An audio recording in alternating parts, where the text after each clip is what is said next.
حضور نبی کریم صلی اللہ علیہ وآلہ وسلم نے اعلان نبوت کے بعد خفیہ طور پر اپنی تبلیغ جاری رکھی۔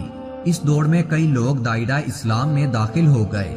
3 برس کی خفیہ تبلیغ کے بعد اللہ تعالیٰ نے سورۃ الشرح کی یہ آیت نازل کی، جس میں حضور نبی کریم صلی اللہ علیہ وآلہ وسلم کو اپنے قریبی رشتہ داروں کو دعوت اسلام دینے کا حکم ہوا۔ ارشاد باری تعالیٰ ہوا کہ اے محبوب نبی صلی اللہ علیہ وآلہ وسلم، اپنے رشتہ داروں کو آخرت کے عذاب سے ڈرائیے۔ حضور نبی کریم صلی اللہ علیہ وآلہ وسلم نے اللہ تعالیٰ کے اس فرمان کے مطابق کوہ صفا کی چوٹی پر چڑھ کر اپنی قوم کو بلایا۔ جب تمام قریش جمع ہو گئے تو آپ صلی اللہ علیہ وآلہ وسلم نے فرمایا، اے میری قوم، اگر میں تم سے کہوں کہ اس پہاڑ کے پیچھے دشمن کا ایک لشکر موجود ہے اور تم پر حملہ کرنے کو تیار ہے تو کیا تم میری بات کا یقین کرو گے؟ قریش نے ایک زبان ہو کر کہا کہ ہاں، ہم اس بات کا یقین کریں گے، کیونکہ ہم نے تمہیں سچا اور ایمانت دار پایا ہے۔ حضور نبی کریم صلی اللہ علیہ وآلہ وسلم نے فرمایا، تو پھر میں تمہیں اللہ کے عذاب سے ڈراتا ہوں اور دعوت حق دیتا ہوں۔ اگر تم ایمان لے آئے تو فلاح پاؤ گے، اور اگر ایمان نہ لائے تو عذاب خداوندی تم پر نازل ہوگا۔ حضور نبی کریم صلی اللہ علیہ وآلہ وسلم کی بات سن کر قریش بہت غصے میں آ گئے اور آپ صلی اللہ علیہ وآلہ وسلم کے چچا ابو لہب لوگوں کو بھڑکا کر واپس لے گئے۔ حضور نبی کریم صلی اللہ علیہ وآلہ وسلم نے قریش کے واپس جانے کے بعد حضرت سیدنا علی رضی اللہ تعالی عنہ سے فرمایا کہ اس شخص نے جلدی کی، تم ایک دعوت کا انتظام کرو جس میں تم بنی عبد المطلب کو دعوت دو۔ چنانچہ ایک دعوت کا انتظام کیا گیا جس میں بنی عبد المطلب کو دعوت دی گئی۔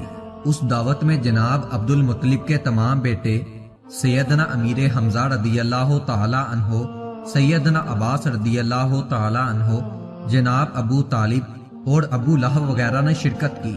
حضور نبی کریم صلی اللہ علیہ وآلہ وسلم نے دعوت کے بعد ان حضرات کو مخاطب کرتے ہوئے فرمایا، اے بنی عبد المطلب، آج تک اہل عرب میں کوئی ایسا شخص نہیں آیا جو مجھ سے بہتر پیغام دے۔ میں تمہیں اس پروردگار کی قسم دے کر کہتا ہوں کہ اس کے سوا کوئی عبادت کے لائق نہیں، اور اس نے مجھے نبی برحق بنا کر بھیجا ہے۔ ایک روز ہم سب نے مرنا ہے اور مرنے کے بعد زندہ ہونا ہے۔ اس وقت اعمال کا حساب لیا جائے گا، اور نیکی کا بدلہ نیکی اور بدی کا بدلہ آگ اور عذاب ہے۔ اے بنی عبد المطلب، تم جانتے ہو کہ میں کمزور ہوں اور مجھے تمہارے تعاون کی ضرورت ہے، بس جو میری مدد کے لیے کھڑا ہوگا وہ میرا بھائی ہوگا۔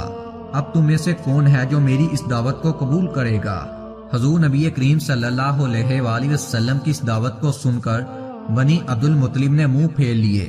حضرت سیدنا علی مرتضی رضی اللہ تعالی عنہ کھڑے ہوئے اور بنا کسی خوف کے کہا کہ یا رسول اللہ صلی اللہ علیہ وآلہ وسلم، بے شک میں عمر میں اس وقت چھوٹا ہوں، میں کمزور ہوں، مگر میں آپ صلی اللہ علیہ وآلہ وسلم کی مدد کروں گا۔